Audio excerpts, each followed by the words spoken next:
tahun. Itu kata mereka dari pihak perusahaan. Masyarakat membayangkan bahwa perusahaan hanya memperoleh HGU jangka pendek. Padahal, dalam Undang-Undang Perkebunan yang baru, mereka bisa memperoleh HGU sampai 90 tahun. Setelah HGU dihentikan, tanah perkebunan dikembalikan kepada negara, bukan kepada masyarakat. Menurut banyak orang, korupsi dan intimidasi juga digunakan untuk memaksa masyarakat agar menyerahkan tanah mereka. Cara merampok ya tanah masyarakat itu hukum tidak berjalan. Korupsi sangat merajalela di Riau.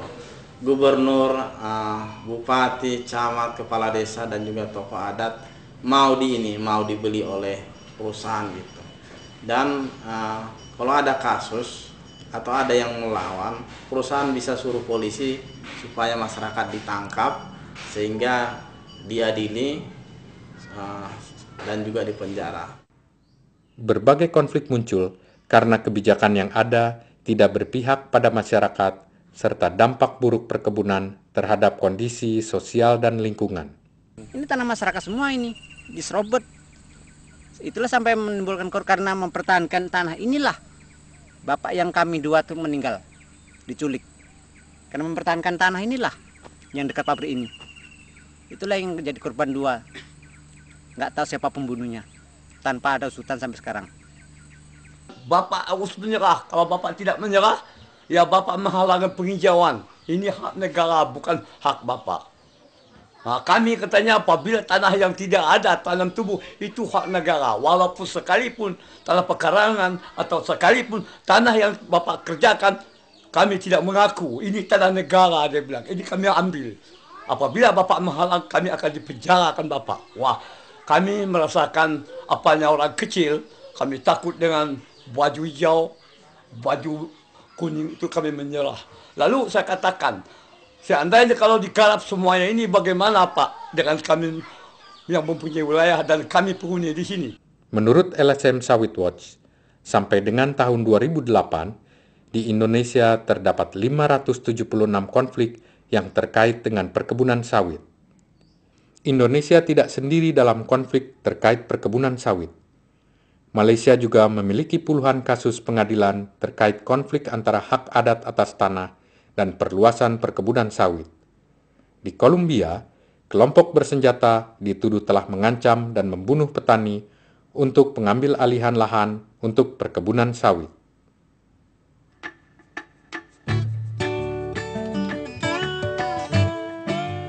Masyarakat menuntut hak untuk menerima atau menolak perkebunan di tanah mereka. Menurut janji mereka datang lagi. Jadi mereka sudah siap, kalau mereka datang kami tebang kayu, kami lintangkan jalan buat penghambatan. Masyarakat itu siap. Yang sebetulnya sudah forum semua masyarakat di desa, baru saya ingin untuk masukkan proyek, tapi dia setuju, sudah sepakat dari masyarakat. Namun kalau tidak sepakat dari masyarakat, termasuk ketua PPD, kepala desa, namun saya tidak terima. Masyarakat adat mengembangkan alternatif selain sawit, seperti memperbaiki pemasaran komoditas lokal, mengembangkan usaha untuk menjual produk hutan non-kayu, dan mengelola hutan berbasis masyarakat. Beberapa langkah harus diambil agar masyarakat adat dapat memilih model pembangunannya sendiri dan menghentikan kerusakan lingkungan. Hal tersebut termasuk pengakuan pemerintah atas hak masyarakat adat atas tanah, perlindungan hak-hak masyarakat untuk menerima atau menolak perkebunan sawit di tanah mereka, menghentikan penebangan hutan dari wilayah bernilai konservasi tinggi untuk perkebunan kelapa sawit, tidak menggunakan minyak sawit untuk agrofuel atau biofuel. Terakhir, menghentikan ekspansi perkebunan sawit sampai semua konflik diselesaikan.